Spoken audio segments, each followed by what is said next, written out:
사사기 21장 1절서부터 15절까지의 말씀을 제가 읽고 말씀 나누겠습니다. 이스라엘 사람들이 미스바에서 맹세하여 이르기를 우리 중에 누구든지 딸을 베냐민 사람에게 아내로 주지 아니하리라 하였더라.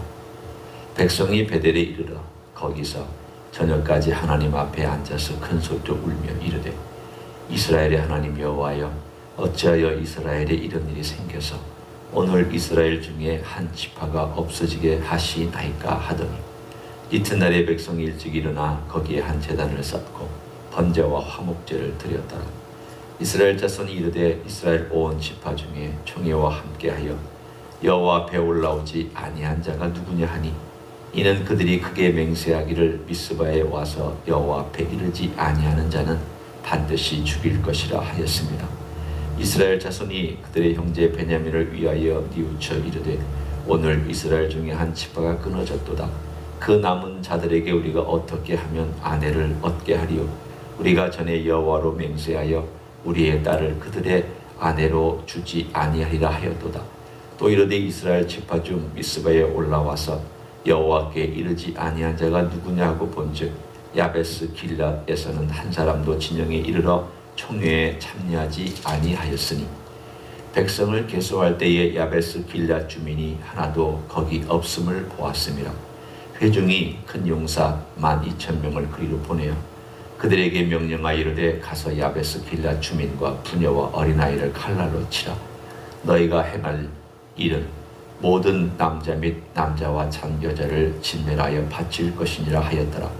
그들이 야베스 길랏 주민 중에서 젊은 처녀 400명을 얻었으니 이는 아직 남자와 동침한 일이 없어 남자를 알지 못하는 자라.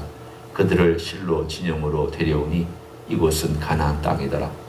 온 회중이 림몬 바위에 있는 베냐민 자손에게 사람을 보내어 평화를 공포하게 하였더니 그때에 베냐민이 돌아온지라. 이에 이스라엘 사람이 야베스 길랏 여자들 중에서 살려둔 여자들을 그들에게 주었으니 아직도 부족하므로 백성들이 베냐민을 위하여 뉘우쳤으니 이는 여호와께서 이스라엘 지파들 중에 한 지파가 빠지게 하셨음이었더라. 아멘. 오늘 21장에는 이스라엘 지파들의 전쟁으로 인해서 베냐민 지파가 어떻게 되었고 또 어떻게 그 문제를 해결하고 있는지를 잠깐 다뤄주고 있습니다. 오늘 여기에 나와 있는 내용처럼 이스라엘 지파가 울면서 뉘우쳤는데 이렇게 하나님께 말합니다. 3절을 보시면 오늘 이스라엘 중에 한 지파가 없어지게 하시나이까. 언뜻 이 말을 들으면 두 가지가 가능한 해석으로 우리 머리에 떠오릅니다. 하나는 하나님께서 어떻게 이런 일을 하실 수 있습니까? 이런 말로도 들리고 또 한편으로는 하나님 어떻게 해서 이런 일이 일어났습니까? 라는 말로도 들립니다. 이 말은 여러 가지 복잡한 그 내면의 생각이 이스라엘 지파의 생각이 다 담겨 있습니다. 사실 원인 제공자 그들은 이스라엘 지파입니다. 그 중에 특별히 베냐민 지파가 극도의 잘못된 일을 행하였기 때문에 오늘 본문에 있는 이런 일들이 일어났습니다. 또 한편으로는 하나님께서 어떻게 그럼에도 불구하고 이렇게까지 하실 수 있습니까? 라고 하는 마음에 무언가 해결되지 않는 그 딜레마를 동시에 우리들에게 보여주고 있습니다. 인간 세상에서 일어나는 일들에 대하여 우리는 성경을 읽고 있기 때문에 어느 정도 앞뒤를 파악하고 있지만 현장에 빠져 있는 사람들은 하나님이 어떻게 역사하는지 또 인간들의 다양한 영역들이 어떻게 다 역학관계 속에서 움직이는지 그들은 보지 못합니다. 그냥 평면만 뛰어다닐 뿐입니다. 그냥 눈앞에 바로 보이는 것만 알고 그것 가지고 판단할 뿐입니다. 성경은 우리들에게 전체를 다 보여주지만 이들은 그렇게 전체를 다 볼 수 없는 입장 속에서 지금 한편으로는 하나님이 왜 이런 일을 허락하셨는가 질문도 해보고 또 한편으로는 왜 베냐민 지파가 이렇게 쓸데없는 고집을 부려가지고 이렇게 됐는가 라는 생각도 해보고, 한편은 우리가 너무했나? 아무리 전쟁을 치르더라도 어떻게 다 몰살시킬 생각까지 우리가 했을까? 한편은 그런 생각도 해보고, 온갖 다양한 생각들을 담아서 오늘 그들이 뉘우쳤다라는 표현을 오늘 본문에 몇 번 등장합니다. 뉘우쳤다는 말은 잘못했다 그 말이라기보다, 하나님, 우리가 왜 이렇게까지 왔습니까? 왜 이렇게까지밖에는 안 되게끔 이 모든 일들이 여기까지 왔습니까? 여러분 한번 생각해 보십시오. 만약 이 일을 여러분이 당했다. 지금 베냐민 지파는 전쟁을 하고 목숨 걸고 덤벼들고 있는데, 이스라엘 지파도 하나님께 물었습니다. 해라, 전쟁해라. 유다 지파가 먼저 나가라. 그런데 2번 졌습니다. 전쟁은 계속되고 있습니다.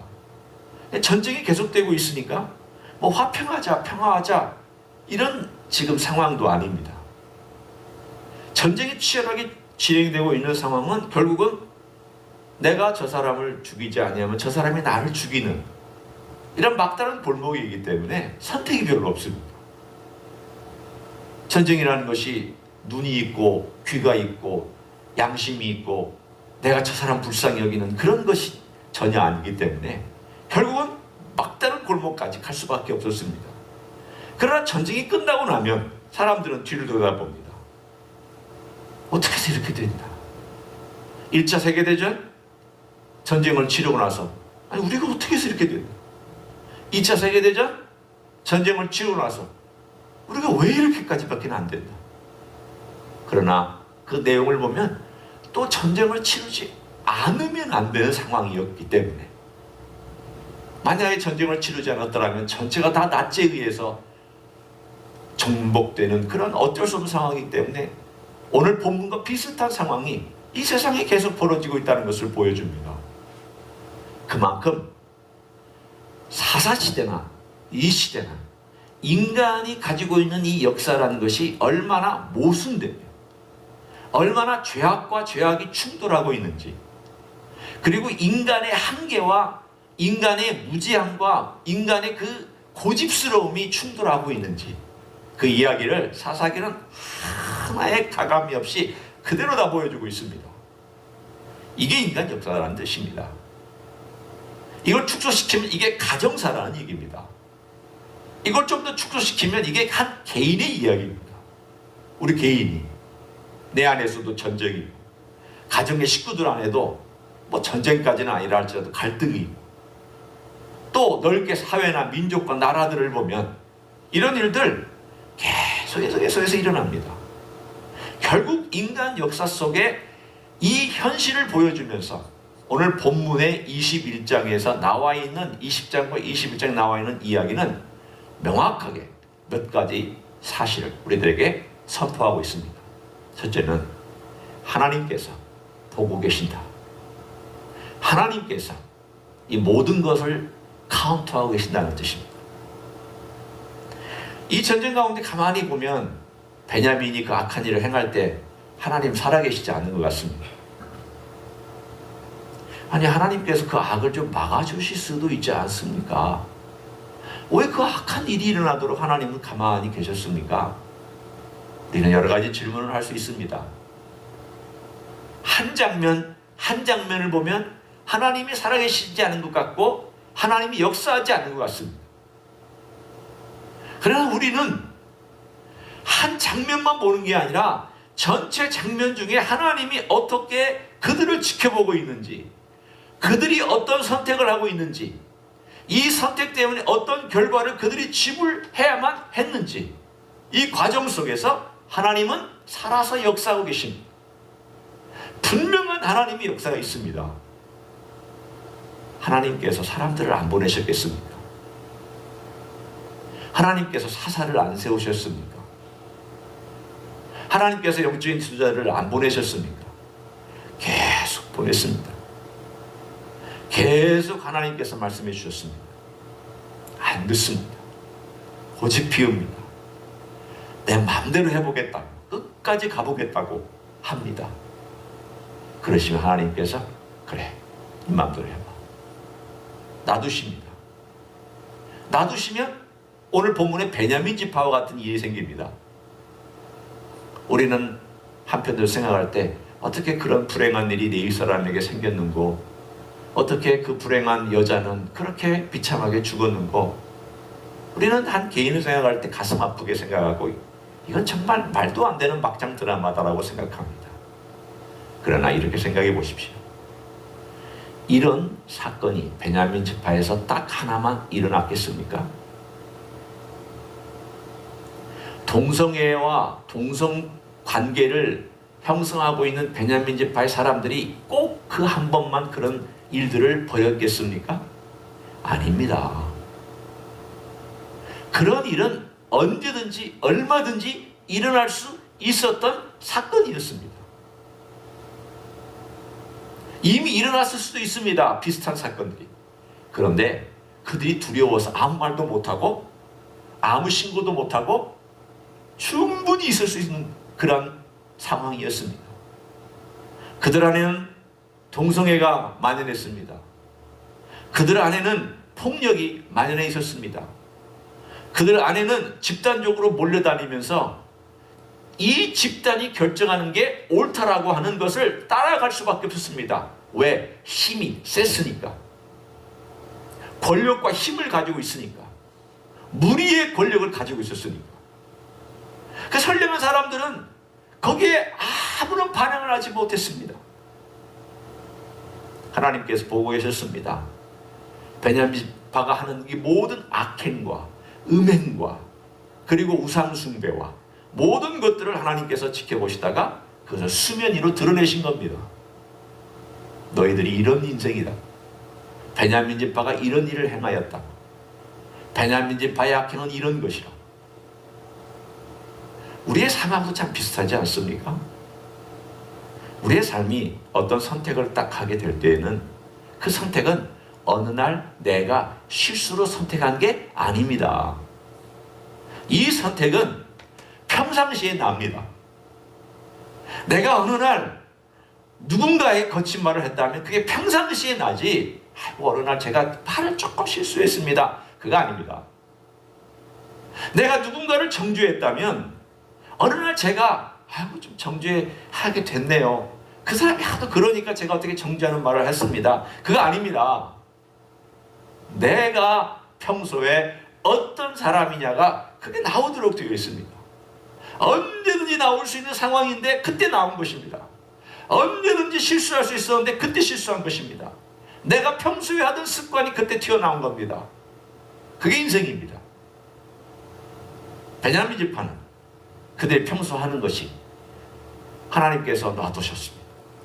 그러다가 그것이 툭 하고 드러나게 하나님께서 수면 위로 올려놓으시고, 그리고 나서 하나님께서는 직접 베냐민을 심판하실 수도 있었지만 이스라엘 다른 지파들을 통하여 심판하게 하셨습니다.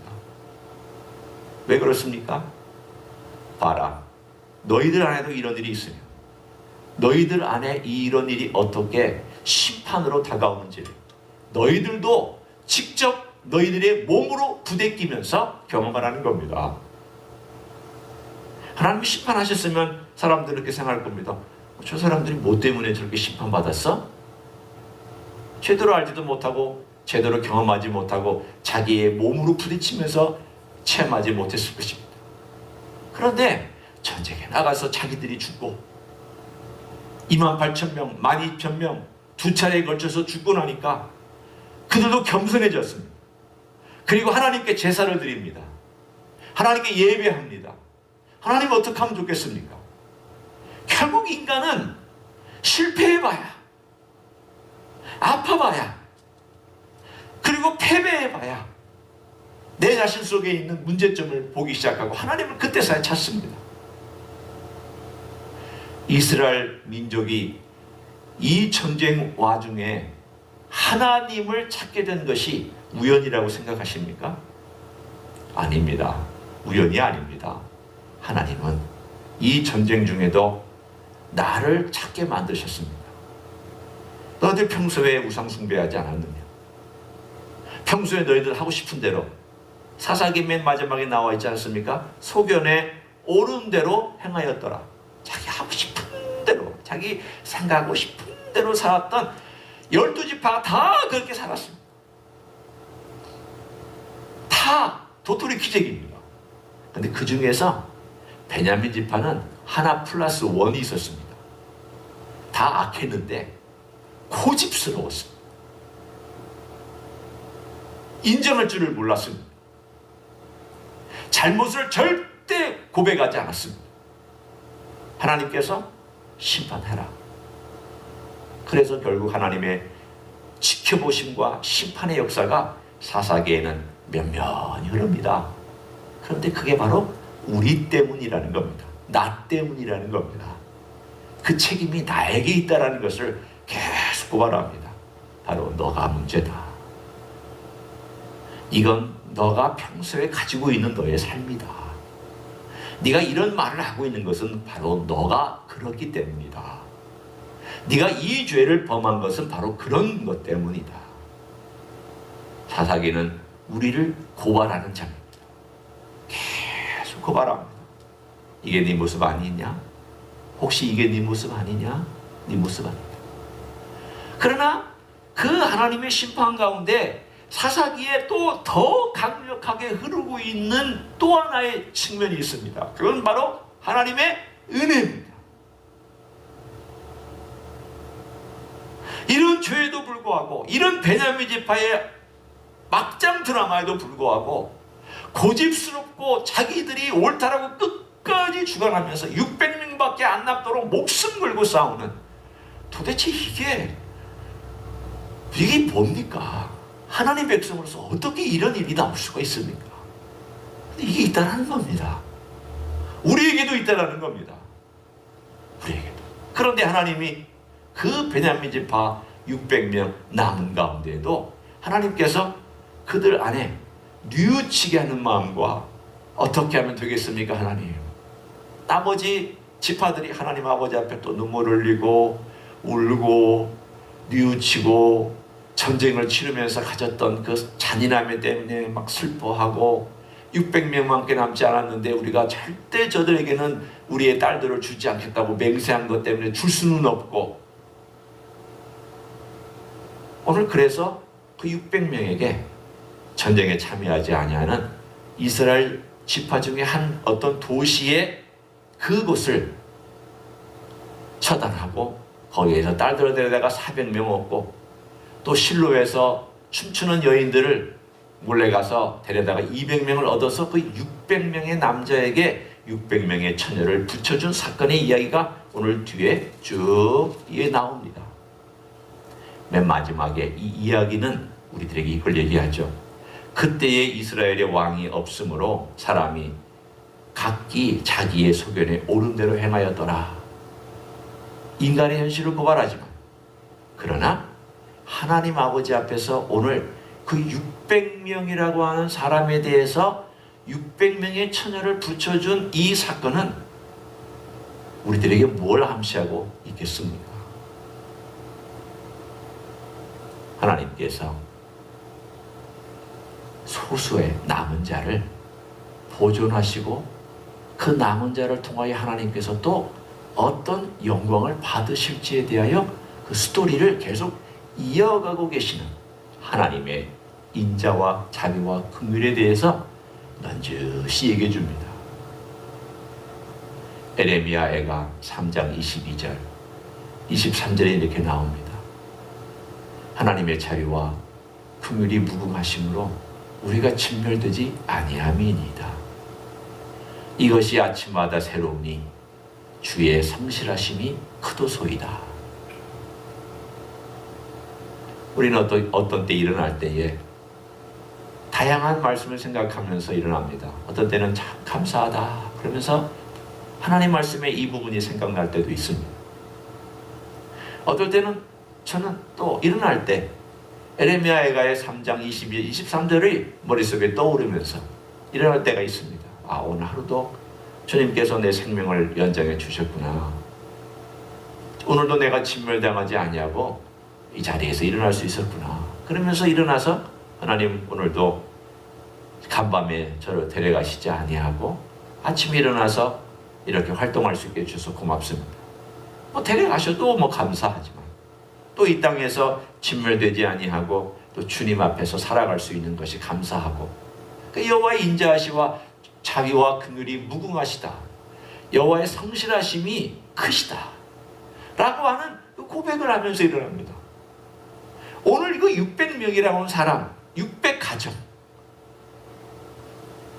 베냐민 지파에 딱 1200명이 남은 겁니다. 남자 600명, 그리고 나머지 600명은 베냐민 지파도 아닌 다른 지파의 사람들. 그 600명이 어떻게 되었는가? 이제 이 사사기는 그 소망을 얘기해주고 있는 것이죠. 사람들에게 이 책을 쭉 만약에 처음부터 읽는 사람들은 그렇게 생각할 것입니다. 그 600명 어떻게 됐을까요? 그 600명의 가정과 베냐민 지파는 어떻게 됐나요? 사사기는 얘기하지 않습니다. 그리고 나면 우리 다음에 룻기를 살짝 얘기한 다음 그리고 사무엘상으로 넘어갑니다. 그리고 사무엘상으로 넘어간다. 거기서 갑자기 베냐민 지파가 톡 튀어나옵니다. 그 베냐민 지파에 누가 튀어나오는가 하면 사울이 튀어나옵니다. 그래서 사울이 첫 번째 왕이 되는 그런 이야기가 튀어나옵니다.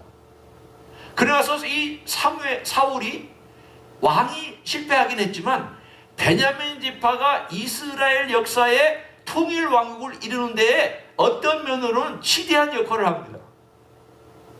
그리고 그 지대한 역할을 하는 데에 베냐민 지파와 유다 지파가 연합해서 통일을 이루려고 하는 시도를 계속하다가 삐걱대긴 하지만 결국은 다윗 왕에 의해서 통일 왕국을 이루고 그리고 가장 가까운 이웃으로서 유다와 베냐민이 연합되어서 결국엔 남쪽의 남한국을 형성해서 나가는 이스라엘 역사를 배웁니다. 저는 생각해 봅니다. 베냐민이 어떻게 해서 유다와 합쳐서 결국은 남은 자로서 하나님께 쓰임을 받게 되었을까? 거슬러 올라가 봤습니다. 어디까지 거슬러 올라가 왔냐면 바로 이 장면까지 거슬러 왔습니다. 이 장면은 어떤 장면인가? 바로 그들이 엄청난 대가를 지불하고 역사 속에서 배웠습니다. 우리가 행한 일이 뭐냐? 우리의 형제와 자매들이 어떻게 죽었느냐? 우리가 어떤 대가를 지불했느냐? 베냐민 지파에 계속 역사적으로 곰씹었던 것이 바로 그들이 선택한 것에 대하여 얼마나 대가를 지불했는가. 그러나 하나님이 우리를 은혜 가운데서 남겨두시고 그리고 다시금 번창하게 만들어 주셨는가. 얼마나 하나님 아버지 앞에 선택하며 살아가는 것이 소중한가. 그들은 하나님이 주신 기회를 통해서 역사적으로 배웠습니다. 그래도 배웠습니다. 그리고 나서 나중에 북왕국과 남왕국으로 갈라질 때 그들은 남쪽에 남았습니다. 유다에 가서 붙였습니다. 만약 혈통으로 따지면 베냐민은 에브라임으로 붙어야 됩니다. 므낫세 쪽으로 가야 됩니다. 왜? 요셉의 형제예요. 요셉의 아들들이니까. 형제들이니까. 그러나 남쪽에 붙었습니다. 왜냐하면 베냐민은 하나님을 섬기는 쪽을 선택했기 때문입니다. 오늘 우리는 역사에서 배웁니다. 하나님께서 기회를 주실 때 배운 사람이 있고 배우지 않은 사람이 있습니다. 하나님은 은혜 가운데 계속 기회를 또 주시고 남겨놓으시고 기회를 주시고 남겨놓으시고 기회를 주시고 남겨놓으신 하나님의 은혜입니다. 하나님의 역사입니다. 하나님은 그런 사람에게 계속 기회를 주시지만 그러나 어떤 선택을 하느냐도 또한 그 사람에게 중요합니다. 오늘 베냐민이 비록 비극의 사건으로 끝났지만 나중은 하나님의 쓰임받는 귀한 지파가 되었던 그 후에 한참 시간이 지난 후의 이야기를 우리가 쭉 보면서 사사기는 절망과 소망이 동시에 공존하고 인간의 비참한 현실과 하나님의 은혜가 공존하고 그리고 하나님께서 심판을 물으시기도 하지만 기회도 주시는 은혜가 역시 공존하고 있는 그런 책이구나. 오늘도 우리 주님께서 주신 기회에, 은혜의 기회에 내가 어떤 사람인지를 알고 주님 앞에 더 가까이 나아가고 주님을 더 닮아가기를 소원한다고 그렇게 고백하면 주께서 우리 각자를 도와주실 줄로 믿습니다. 그런 삶을 살아가시기를 예수님의 이름으로 간절히 축원합니다. 기도하겠습니다. 하나님 아버지, 감사합니다. 거의 멸망당할 뻔했던 베냐민 지파의 이야기를 함께 나누었습니다. 한 개인의 역사와도 비슷하고 한 가정의 역사와도 비슷하고 한 사회의 역사와도 비슷합니다. 하나님 아버지 앞에 잘못된 것을 고집스럽게 붙잡고 있으면 어떤 일이 벌어지는지에 대하여 배웠습니다. 또한 그럼에도 불구하고 주님께서 남겨두시고 은혜를 베풀어 주실 때에 어떤 선택을 앞으로 해야 되는지에 대하여서도 함께 나누었습니다. 하나님 아버지, 우리 안에 예수님의 마음을 품고 예수님의 선택을 할 수 있기를 원합니다. 우리 주님의 마음을 가지고 주님의 입술이 되기를 원합니다. 주님의 생각을 갖기를 원합니다.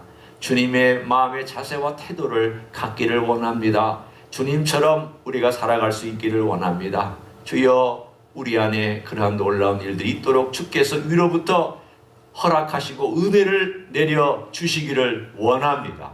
오늘 하루도 주님과 함께 동행하며 주님의 기뻐하시는 선택을 하며 살아갈 수 있는 하나님의 종들이 되도록 축복하여 주시옵소서.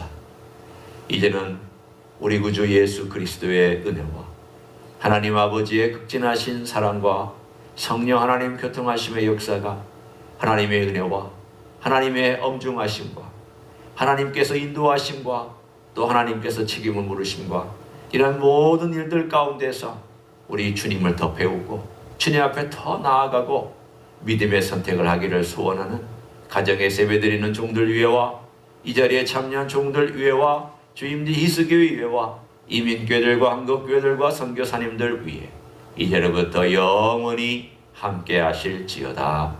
아멘.